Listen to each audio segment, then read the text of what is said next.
Hello, and welcome to the Occult Initiative, where we shall explore the paranormal and unexplained. Since the beginning of mankind, we as humans have lived in fear of the dark. In our early years, we huddled around our fires, reciting passed down stories of warning against dangers that lurk in the night, ever present and always waiting to spirit away any unprepared or unexpected persons who wander where they shouldn't.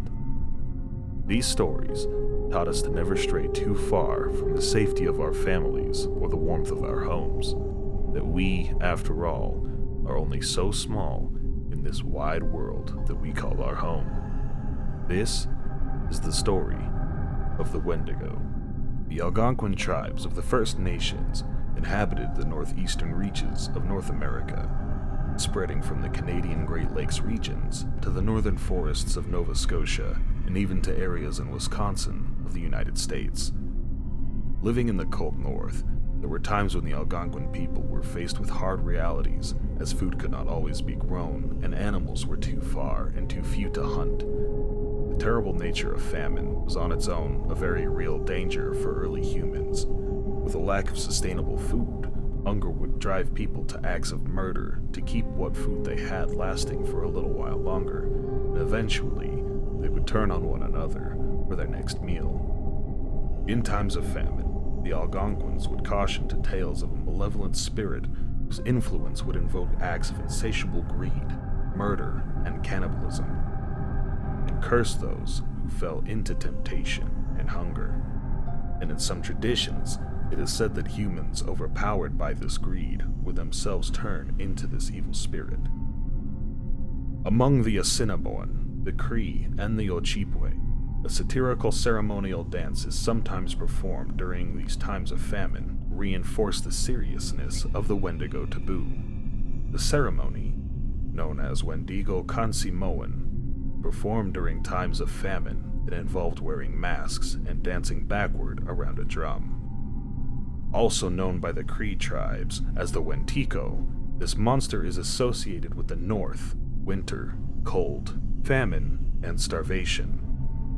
Itself suffering from an insatiable hunger, the Wendigo was a hunter of cunning and skill that no man could match. While possessing incredible strength and blinding speed, these creatures also possessed the ability to mimic other voices of people and would be known to lay traps, calling out as though a person in distress, their cries echoing throughout the cold and silent forest.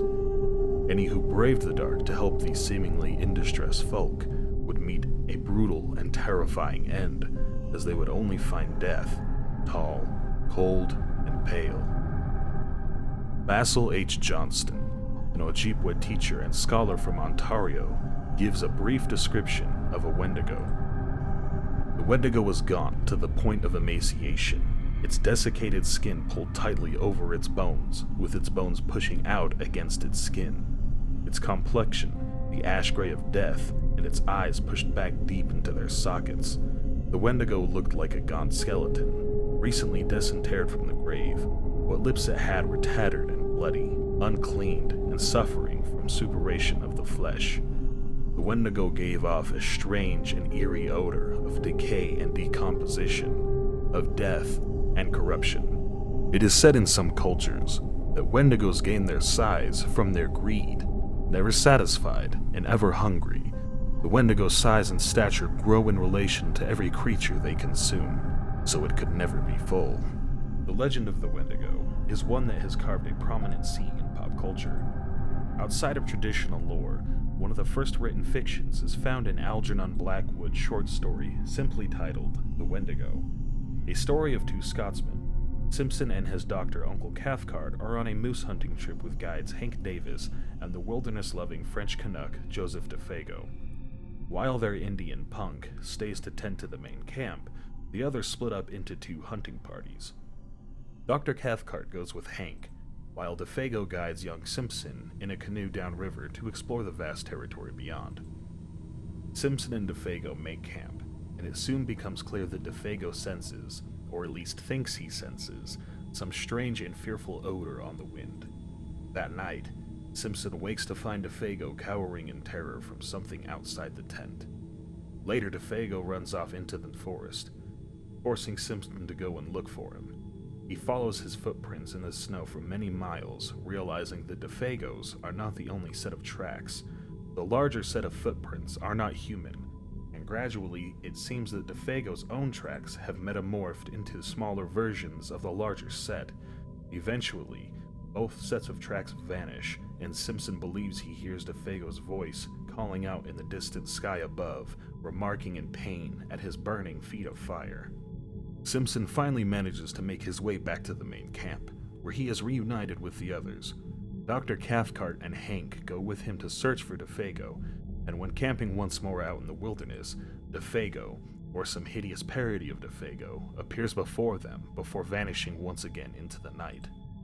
Conflicted and disturbed about what they have witnessed, they return to the main camp to find that DeFago, the real DeFago this time, has made his own way back, suffering from delirium, exposure, and frostbite. The poor guy dies soon after, and the three men are left in a state of bafflement and uncertainty about what has occurred. Punk alone could have explained it to them, but he fled home as soon as he caught the terrible odor that DeFago carried with him. As an Indian, instantly understood that DeFago had seen the Wendigo. Blackwood's work had influenced many of the subsequent portrayals in mainstream fiction, such as August Derleth's The Thing That Walked on the Wind and Ithaca, which would later inspire works written by Stephen King.